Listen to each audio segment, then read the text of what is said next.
All right, let's dive right into this. Welcome to today's explainer, where we're going to unpack one of the most astonishing and honestly heavily analyzed events in modern aviation history. We are looking at a scenario that unfolded exactly like a deadly, high stakes chess match. But instead of chess pieces, it was a battle between human instinct, advanced computer automation, and the totally unpredictable forces of nature. We're talking about Emirates Flight 521 and its catastrophic landing at Dubai International Airport. The interactions that happen in that cockpit over just a handful of seconds, they literally change the way we understand flying today. 300. Now picture this. On August 3, 2016, a massive Boeing 777-300 slammed onto the runway in Dubai and instantly erupted into a terrifying fireball. I mean, we're talking about a commercial airliner completely disintegrating upon impact. Yet miraculously, all 300 passengers and crew members on board successfully evacuated. Every single one of them walked away from a crash that, visually, looked completely unsurvivable. But we do have to pause and acknowledge the very real, very solemn human cost here.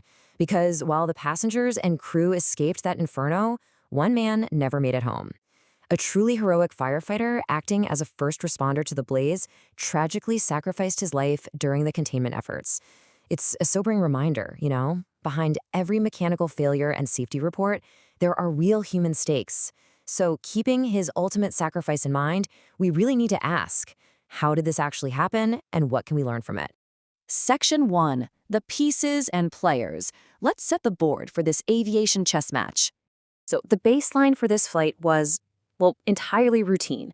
We're looking at flight EK 521, which was operated by a highly advanced Boeing 777-300. The route was just a standard hop from Thiruvananthapuram, India, over to Dubai on August 3, 2016.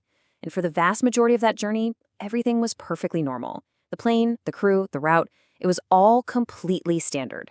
But as we're going to see, the environment at their destination was actively setting a trap. It was in the final 90 seconds that this totally routine flight turned into a frantic fight for survival. Section 2. Windshear, the poisoned pawn. Okay, let's define exactly what the crew was suddenly up against. Wind shear is this rapid and potentially incredibly dangerous change in wind velocity or direction over a very short distance. Imagine a heavy aircraft on short final approach, right? It's flying at a low speed, low altitude, and suddenly hitting severe wind shear can just strip away critical lift in a matter of seconds.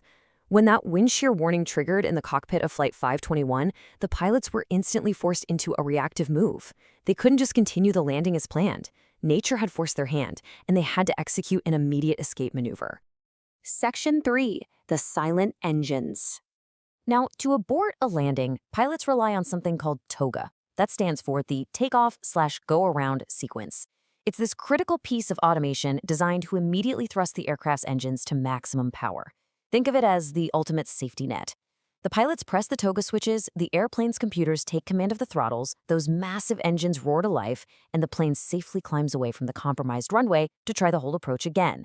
And that is exactly what the crew of Emirates 521 intended to do to escape that wind shear. In a normal scenario, this sequence is super straightforward. Step 1, the wind shear warning sounds. Step 2, the pilots make the swift decision to initiate a go-around. Step 3, they engage the TOGA sequence by just pushing those switches. And Step 4, the engines spool up, providing all that massive thrust needed to push the aircraft back up into the sky. It's a highly practiced baseline procedure. It's exactly what they train for. But inside the cockpit of Flight 521, Step 4 never happened. And this right here perfectly illustrates the fatal disconnect. On one side, you have the human expectation. The pilots pushed those TOGA switches and fully expected the engines to automatically spool up and accelerate. They started pitching the nose of the heavy aircraft up, waiting for that familiar surge of thrust to catch them. But the machine's actual reality was entirely different. The engines remained at idle. They stayed completely silent. Why?